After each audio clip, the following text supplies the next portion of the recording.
There I was, quietly on my way from the harbour, when a bird flies out of nowhere and hits my buffer beam with a bump. We put it in my cab, and fireman took it to the vet. Driver thought it was a pheasant, Percy told Thomas sadly. It scared me, bursting out of a hedge like that. Pooh, scoffed Thomas. Poor little Percy.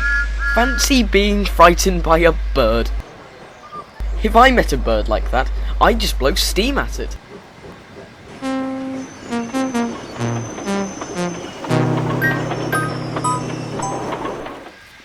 Later, Thomas was taking on water at the river station. Suddenly, he saw a flock of large white birds flying nearby. They had long necks and large beating wings. Thomas wondered what they were. "They are swans," said his driver. "Swans were royal birds once, and some still belong to the Queen." "What would the Queen want them for?" "No, Thomas," he said. "She has pet swans. They live near her palace. But all swans are protected birds. That means no one must hurt them." "Oh, heavens! We shouldn't want to hurt one then, should we?" "I don't think we should, Thomas," his driver laughed.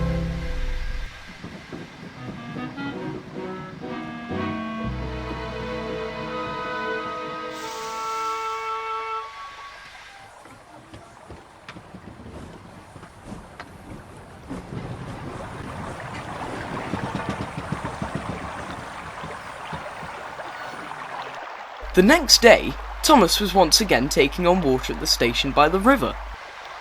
As the water filled up his tank, Thomas saw something ahead of him, on the bridge. "It looks like a newspaper. A very large newspaper," remarked Thomas. He started away, but his driver had noticed it too and put on Thomas's brakes. When they stopped, both Thomas, driver and fireman realised what it was. They were face to face with a very large, very cross swan.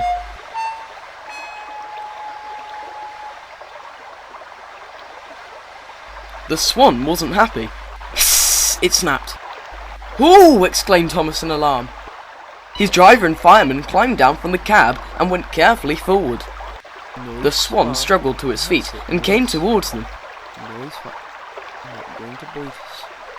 No, swan. No." Thomas tried to back away, but he couldn't without his driver and fireman, and they had problems of their own. The swan arched its neck and spread one wing wide. "Hiss!" it said again. Thomas jumped and let off steam. This made the swan crosser than ever, and it pecked at Thomas's driver. "Oh, that hurt! Oh my! Quick, run!" The driver and fireman hurried back towards Thomas's cab. The driver climbed up whilst the fireman ran back towards the station for help. "The bird has a broken wing by the looks of it," the fireman explained. "Flew into the side of the bridge, I expect." The station master telephoned a vet. The vet arrived with a friend, and despite some difficulty, they managed to carefully move the swan and clear the line. Thomas then went on his way.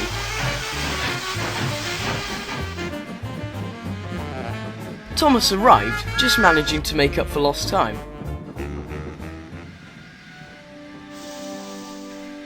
Then, Thomas told Percy his story.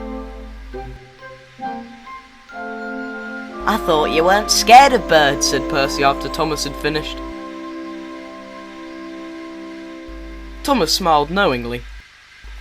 "I wasn't scared. I was just being careful," Thomas replied. "Why, it might have been one of the Queen's own swans." "You wouldn't have wanted me to hurt that, would you?"